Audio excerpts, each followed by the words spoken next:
What about ending the era of burnout, anxiety, and exhaustion that happens so commonly between high achievers and go getters like you, me, and my guest today? We are going to dive deep into what are the things that you can do so you don't have to worry about being able to pursue your dreams and burning out. So don't go anywhere. Welcome to Leading Intentionally, the podcast where we dive deep into the world of leadership transformation. I am Carmen Paredes, your guide in this journey, and I'm so thrilled to have you with us today. In each episode, we share strategies, insights, and stories to help you drive growth, enhance workplace culture, and lead with intentionality. Whether you are a seasoned executive, an aspired leader, or just someone passionate about positivity in the workplace, this podcast is for you. Each week, I'll bring you conversations with thought leaders, experts, and trailblazers that will share with you their insights, wisdom, and experiences so that you can apply these practical tips to your leadership journey. Get ready to explore topics like inclusive leadership, women's empowerment, effective communication, and so much more. If you're ready to lead intentionally and make lasting impact in your organization, you are in the right place. Let's embark in this transformative leadership journey together. This is Leading Intentionally. Let's dive in. Hello, and welcome to another episode of Leading Intentionally. Today we have Violetta Znorkowski with us. She is a mental performance coach, holistic therapist, and speaker, as well as the CEO of and founder of Expand and Impact, a school of emotional mastery and self-leadership. She also hosts the Expand and Impact podcast. Violetta is on a mission to end the era of burnout, anxiety, and exhaustion among working women and CEOs by providing the necessary tools, community, and support for them to lead with mental peace, emotional freedom, and steady confidence from within. She has over a decade of experience in leadership, emotional intelligence, and the benefits of stepping outside one's comfort zone. There's so much you want to know about her, and I'm going to put all these in the show notes. But she also, I want you to know, because I love to bring diverse people to the show. She's a Polish American raised in New Jersey, but she's lived all over the world, including Hong Kong, Australia, where she is right now, New Zealand, Italy, Peru, Thailand, and China. Can't wait to have this conversation. Welcome to the show. Thank you so much, Carmen. I'm really looking forward to connecting deeper on this topic, this very important topic, and sharing more about it and getting to know you too. Yeah, and thank you for waking up so early. I just learned that she is in Australia right now, and I'm in Alaska, so we have a lot of hours of difference, and it's 8 in the morning. And when I burn out, one of the first things I decided to do for myself is not to wake up early. So I appreciate so much that you're Yeah, here my pleasure. today. So I always like to start with, what's your story? How did you get here, and what is your relationship? What's your personal story with burnout? Mm. This is a big question, and I will do my best to keep it short because it is a big story. I think anyone who's experienced burnout knows that it's not something that just happens overnight. It's Mhm. actually years of accumulated stress in your mind and your body that comes to a breaking point where burnout starts to become really obvious and manifest in your life and starts to slow you down. So for me, the straw that broke the camel's back, Mhm. it was years of pushing myself, years of high achieving, years of really wanting to prove my worth and my value and do a good job, have a positive impact because I care. I think many people listening to this show have this part of them that they genuinely care about, that the work that they do and having a positive impact. And this is such a beautiful quality that helps you excel, and also without slowing down to really investigate the root of our motivations, it can lead to burnout, physical illness that is tied to stress, and really like an existential crisis where you're at the end of the day, you're like, well, who am I really? Why am I even doing this? And you start to look around and wonder, when did I make decisions that have led me here? So there was a time in 2017 that I was actually working in Hong Kong, and it was a lot of stress, a lot of pressure in the job, a lot of responsibility. And there were some interesting relational dynamics in that job too. I was actually getting bullied by another coworker, another woman, and I had the pressure and the responsibility on my shoulders and really struggling to hold everything and feeling like I had to do it by myself because that's what a leader does. I Mhm. believed that I had to handle all of the stress. I had to do all of these tasks on my own and lead all of these teams without asking for help, because that's just what I believed at the time. I didn't know how to delegate. And then I had all of these internal questions happening in my mind of, wondering of like, am I doing a good job? I was really hard on myself when I made a mistake. And this dialogue in my mind of really overthinking my decisions, really second guessing myself, and then pushing myself anyway to show up and succeed in my role really led me to physical illness, actually. And that's how I knew later that I was burning out. I didn't know about burnout at the time. I had no idea what it was, but I started to notice that I was getting physically sick. Like mentally, my mental health was not good. And also, I had physical pain in my body. I had really bad digestion problems and really big stomach pain in my belly that only happened at night. And this was interesting because during the day, I can feel my muscles tensing to just get through. And the job that I was working, it wasn't a 9 to 5, it was 24/7. So we would be at work Monday, for even days or weeks at a time, 24/7. So maybe there's an emergency in the middle of the night and you have to go like get up for it, and then be expected to show up early the next day as well, before we had maybe a few days off to recover. So it was a very intense schedule at that. So during the day, I would be in my high performance role and I would push, I would push, I would do what's expected of me. And at night, my body finally was able to rest and release that pressure. And that's when I would have to run to the bathroom and I would become physically sick. And that was the moment that I realized something is wrong here. Life is not supposed to feel this way. I shouldn't be working in a job, in a position where I'm getting physically sick. And shortly after I had these realizations, I realized that I was deep in the burnout. And that's when everything changed for me. And I had some really big questions to sit with before I completely transformed how I lead, how I work, and how I interact with the people around me. I have a grin in my face because not because I think any of this is funny, but because the entire time you're talking, and I know the audience is like, wait, did she just stole Carmen's story? Okay. Because that is my story. Yeah. It's a common one. I had stomach ulcers that actually almost killed me. I had to be flown from Mm. Alaska to the Mayo Clinic to have a surgery with actively bleeding stomach ulcers. I had migraines all day long. I have rashes over my body. Nobody wanted to Wow. be around me. I was so miserable. And I had pretty much destroyed every relationship in my life just Mm. because all I did was work Mm. 24/7, basically, just because I can work from this all day long. So it didn't matter where I was, either cooking or pretending to watch TV with my family or in the bathroom. I'll be working, Mhm. you know. And Yeah. so it's something sad, but it's why I made it my mission to bring awareness to it, because a lot of people think that burnout is just you feel tired a little bit Mhm. and then you sleep for a couple of days and then you get better. It took me 18 months to feel better. Yeah. Took me almost 2 years.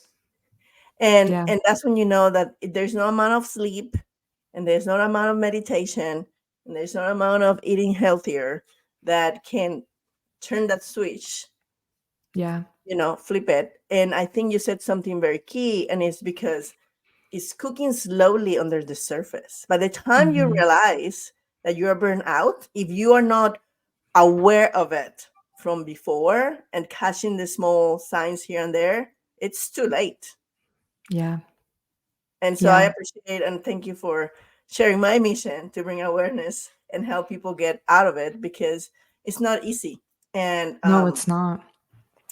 and a lot of people actually don't have it at, I'm gonna say, as good as you and I did, because it seems like we got ourselves back together to the saddle, but now with self-care and boundaries and all the things that someone should have taught us at the beginning. Yes, and this is definitely something I believe should be taught in school. There's so many of these key elements to overall well-being where you can really thrive in all areas of your life, where you don't have to sacrifice yourself or your relationships to get ahead.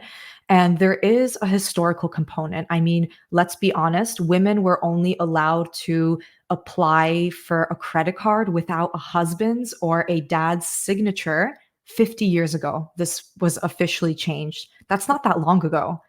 And there is a lot of built in pressure to get ahead and to show up a certain way that creates this stress. And a lot of people think that when they're experiencing burnout or they fear, they want to prevent burnout, that it's only about how long your to do list is or how many hours you're working in the day. That's actually a very small portion of the things that push you to that like mental, physical, emotional, and spiritual exhaustion. Because if you have the right internal tools and skills, you can work long hours without burning out. Yeah. But if you don't, it doesn't matter. Like, you don't even have to work many long hours. You can burn out simply from reading a lot of self help books. You could burn out simply from not knowing how to slow down your thoughts and how to actually process and feel your emotions, because there's so much energy trapped in your body. So it's actually not a lot to do with your physical schedule. It's your relationship with yourself, your relationship to your work, and how you interact and interpret the people and the behaviors that are happening around you as well. So I really appreciate that you brought that. You highlighted that point as well, that it doesn't happen overnight and it can take a really long time to get out of it as well and to heal from it. And you mentioned something, and I talk about this. I mentioned in my TEDx, which is the reason for the burnout. So for me, and this is when I realized I was addicted to work. I used Yeah. work as a numbing mechanism to the rest of the things in my life that I didn't like. The same way that an alcoholic would use alcohol or a crack addict would use crack. I didn't use any of those things. I used work. And so Yeah. just curious to, if you know, if you have, reflected on that, what do you think was causing your unhealthy relationship with work? For me personally, and I really love that you brought this point, Carmen, to the surface, because it is a really important question to reflect on. And also, everyone's answer may be a little bit different. Hmm. So I would invite all the listeners to consider how it looks for them specifically as well, because their answer might not be the same as mine or yours. But Hmm. for me personally, when I really was honest with myself, and this was so hard to do because that high achiever, high performer in me did not want to appear weak, especially as a woman. I also grew up in an immigrant household. So I was raised, keep your chin up. Don't let them see you sweat. Don't let them see you weak.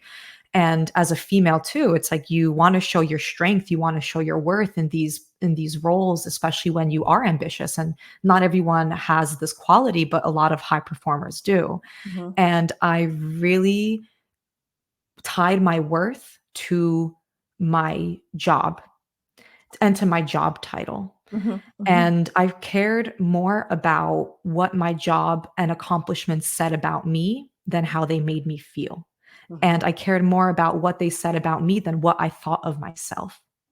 And that's how I got caught in the cycle of constantly moving from one goal to the next, one goal to the next, because I would reach a goal and I would never feel like it was enough. Oh Because yeah, there was yeah, like there was a part of me that felt like I wasn't enough. yeah. So I would fill that hole with another goal, another travel. I've lived all over the world, and my work originally was in experiential and outdoor education. So I would travel and lead expeditions around the world. So it was like one trip to the next, one goal to the next. Let me go to visit another country. Let me have another adventure, climb another mountain. And like you said, it doesn't have to be addiction to some kind of substance like alcohol or drugs. It can be to work, it can be to adventure, it could be to To be to the travel where you, gym. Yeah. yeah, it could be to the gym, that you're actually using these things that maybe are accepted by society, right? Because if you're an alcoholic, you're shamed for it. But Right. if you're a hard worker, You get you're patted back. praised, you Yeah. get patted on the back. So then it becomes really confusing Mhm. because internally something's feeling off, but externally people are telling you, wow, you're doing such a good job. Mhm. I'm so envious of your life. Like, look at you. I can't believe you're doing this. Right. And you get caught in this loop. And it's really hard to know, one, how you got there in the first place, and two, what's normal. Like, what is your normal and what have we normalized? I think Mhm. that is such an important question to consider. And I appreciate so much your authenticity and honesty, because I was also a title chaser. I'm like, so I'm first generation immigrant in the country. And my entire life I have been the only woman in the room, and I've been the only Latina woman in the room. Mm, So I wanted to be, you know, I wanted to be the mentor. I wanted to be the guide, yeah. for the other Latinas that were following me. And I made it. I was the first vice president Latina in a male dominated industry. And once I got to the top, it's like climbing Everest. It's like, now what? Right? Like, there's no bigger mountain to climb. And even happened, I came back from my TEDx and I'm like, what do I do with myself now? Right? Like, I made it. Like, Yeah, you've hit it, you've made it, you hit all your goals, and now what? And now what? And then you look around and you're it like, has to be well, higher. It cannot be the same, right? Because it yeah, doesn't give you the same dopamine rush. This is why I compare it to an addiction, is because, I don't know, I'm gonna use alcohol for the fun of it. You can tolerate 3 shots of tequila, so the next time you have 4, because yeah, 3 doesn't even get you tipsy. yeah, so, yeah, yeah, that's right. Yeah, I so really love. Go ahead. Sorry, no, Carmen. I was gonna say, so thank you for being vulnerable with that, because not many people are gonna recognize that, oh yeah, I was chasing the title. And that's what we do. Many of us, and Yeah. I think immigrants are conditioned to that, because we want a life that we didn't have prior to moving coming here, or our parents didn't have, because they didn't have those opportunities. And so we are always chasing that postmark, like the better Yeah. thing that we had. Yeah, and there's a level as well, I would add, that there's, even if we're not aware of it on the, like, on a conscious level, it's like you want to make your family proud. Mm-hmm, mm-hmm. Like, you don't want to disappoint other people. And that's also a very, like, feminine female quality, because we are taught to be the caregivers from a young age. We are taught to, sacrifice our own needs for the needs of others and put other people before ourselves.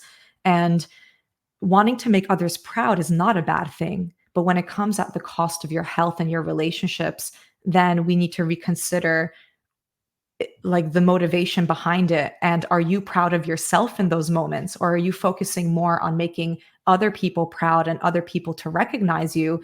And how are you feeling about yourself in those moments?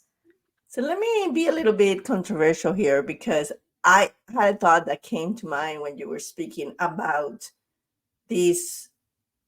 You know, maybe the reason why we burn out is not because we are trying to be the caregiver, but because we're trying to be both the masculine and the feminine energy at the same time, right? The masculine energy is the one who go after goals and get things done. Mhm. The feminine is the one that bees, and it's nurturing, right? And I do Yeah. believe we all can go back and forth between them. But is it possible that in the journey of success, and because what you very well said is new for women, right? Yeah. We're like second generation who is experiencing Yeah. this thing. There Well, is the no choice is new. right, right. And Yeah, so, it's like now we get to choose. Like, now there's actually more options. Before, women were still striving, but it was limited, like what you can reach for. but there's not a clear model of what does it look like to, in a healthy way, go after that ambition that you have, and also maintain your femininity. Like, not Yeah. looking pretty. I mean, I always wear pink and, use makeup and all those things. And I'm not talking about that, but I'm talking about that nurturing, just sitting in the couch, just Yeah. asking for help, just, relying on your tribe type of things, right? Yeah. Yeah, I really love that that you're bringing up this point, because something that I have noticed is that there is a lot of shame and stigma Mhm. attached to asking for support and asking for help. And it goes back to your earlier comment when you said that you wanted to be the mentor, you Mhm. wanted to be the leader. And I had the same experience. It's like I knew that I still had a lot to learn. And like a part of me was like in the student role, but I didn't want to be the student. I wanted to be the mentor. I wanted to be the leader. And I think that is a big part of what led me down to burnout and to, just feeling mentally exhausted, emotionally exhausted, because I didn't allow myself to be both. Mhm. And I think when we take on that student mindset, and that we can still be a leader and a mentor, but it's also important for us to have a beginner's mind and allow support and allow help in, that's when we can create really massive change from the inside out in a lasting and sustainable way, and reach our goals while still nurturing our relationships, nurturing our health. And we get to have it all. We just have to learn how. And when we Yeah, feel ashamed, which when many women do, I did as well, I asking for did. help was the Mhm. last thing that I wanted to do because I thought it made me weak. But I Mhm. think a really good mindset, even here, to reconsider is that asking for support and surrounding yourself with a network of people in your corner, even if it's like to support you with your internal dialogue, your internal emotions, and learning those skills of managing stress in a healthy way, that is a sign of leadership. That is when you are really leading the crowd and you are allowing yourself to be both of those things, the leader and the student. Yeah, And just if be you're going to be authentic. supporting, sorry, go ahead.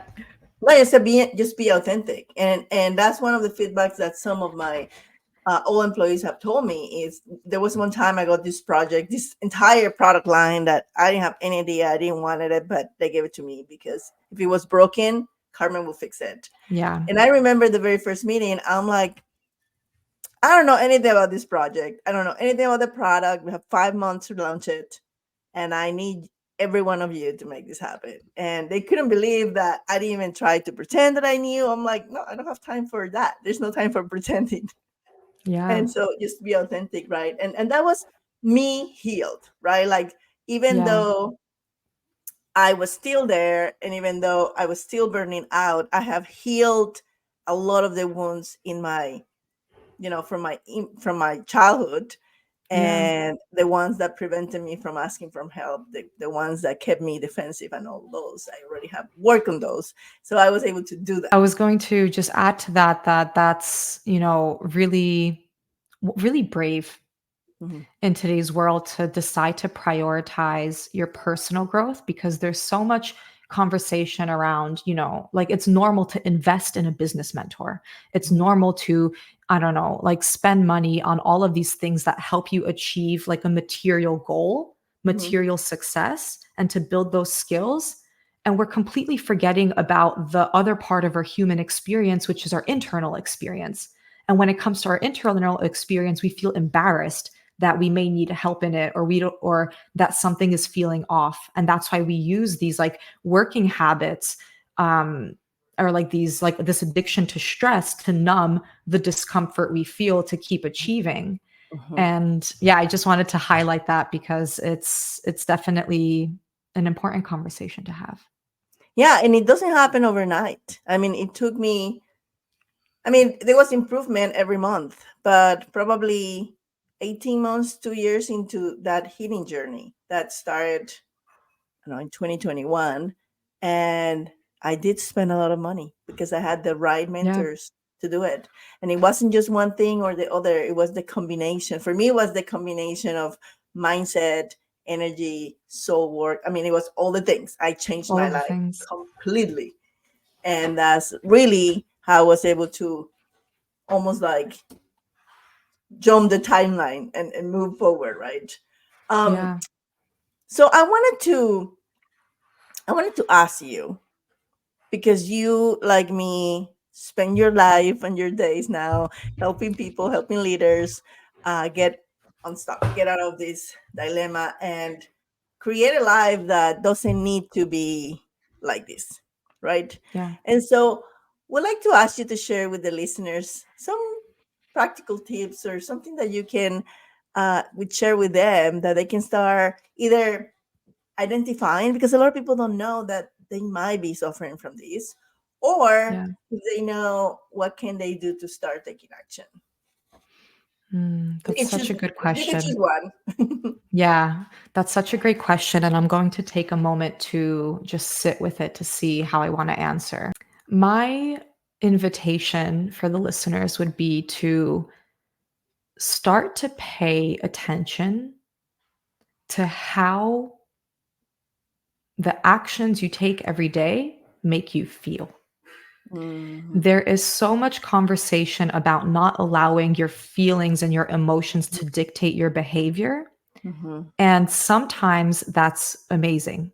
mhm, But when you are already a disciplined individual, mhm, we can actually bypass our emotional and human experience in the name of discipline because we know that we're capable, we know that we're strong, we're used to taking action. And our emotional world is actually a really powerful indicator when we learn to understand it of where we are taking actions from spaces of desire and inspiration and when where we are taking actions from fear and scarcity. So that would be my invitation is start to pay attention to how things make you feel and get curious about it. Because a lot of the time when we feel uncomfortable inside, we pick up that phone and we start scrolling, or we set another goal, or we book a flight for another holiday, or we decide to go out for drinks with friends, or we do something, we take some kind of action to avoid that feeling. But that feeling inside is actually trying to tell you something. It's trying to communicate something to you. mhm, Because if you're noticing patterns of overthinking or anxiety or like self-doubt creeping in, it's usually in those moments when you're still where you notice the anxiety, you notice you're exhausted, and you notice that maybe you're second guessing yourself. And instead of overpowering it and pushing that aside and numbing it, get curious why it's there because that is not your natural state. I think amongst high performers, there's something called high functioning anxiety. mhm. And this is, has become an identity like, oh, well, I'm just an anxious person. No, you're not. That is not your natural state. That is something that has Right. developed as a consequence of the way of the patterns and habits that you've built to achieve and to work over time and to lead.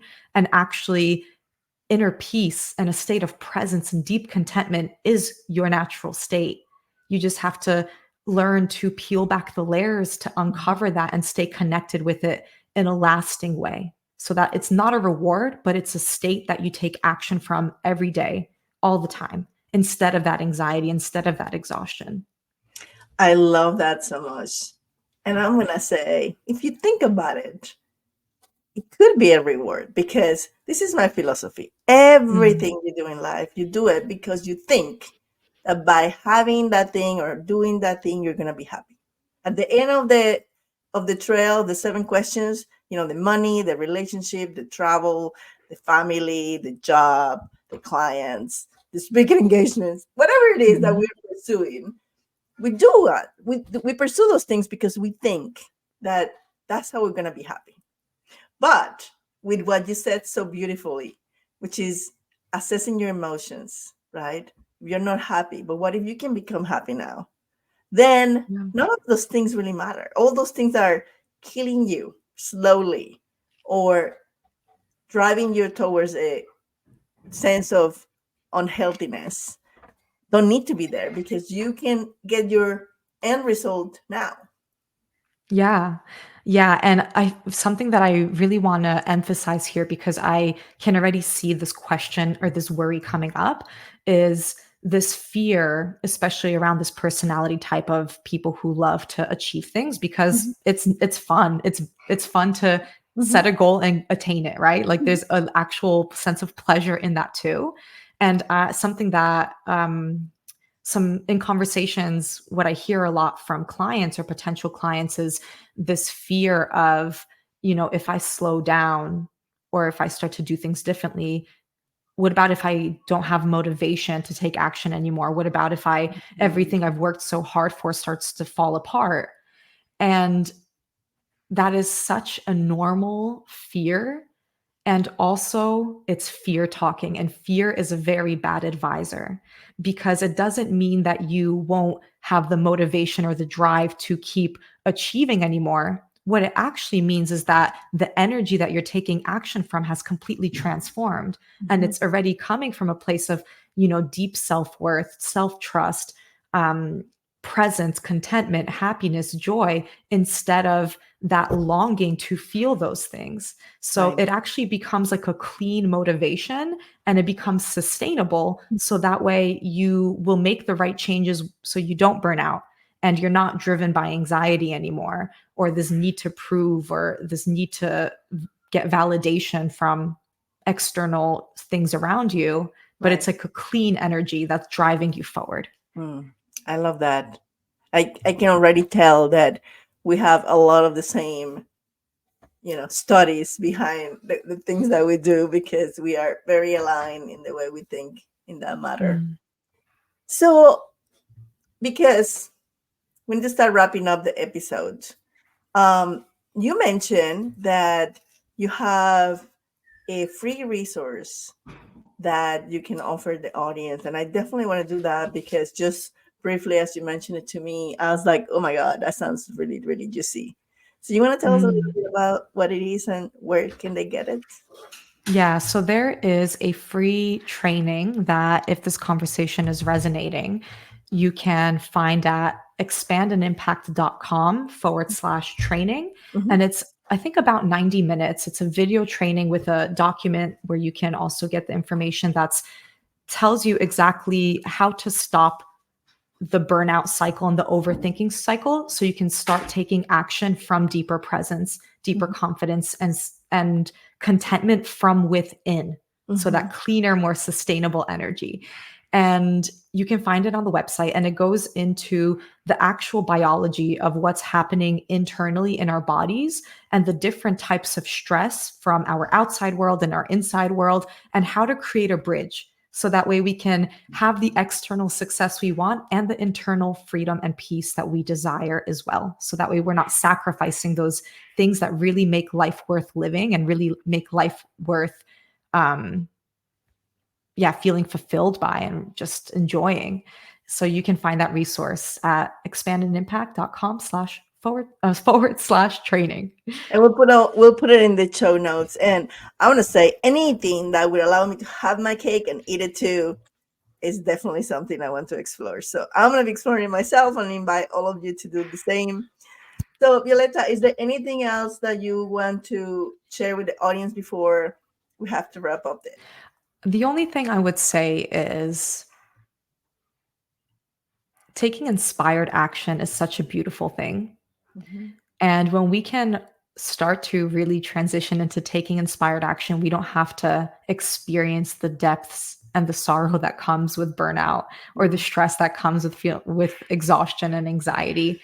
And we can start to take action before we hit those stages by being the leaders and showing other people that it's not something to be embarrassed about, to invest in support, to gain a deeper understanding of your internal world. Because the internal and external will always work together, and it's nothing to be embarrassed about. It's just a skill set that we're not taught in school that we should be taught. So we can take the action to actually make it part of the main conversation that we're having when it comes to these topics. I love it so much. This has been an amazing conversation. Thank you so much for waking up early in Australia today to talk Thank to me and the audience. It's been such a pleasure to have you here. And it's been a great conversation. So, everyone, go. Make sure you grab the training. And until next time, lead intentionally. Bye bye. Bye.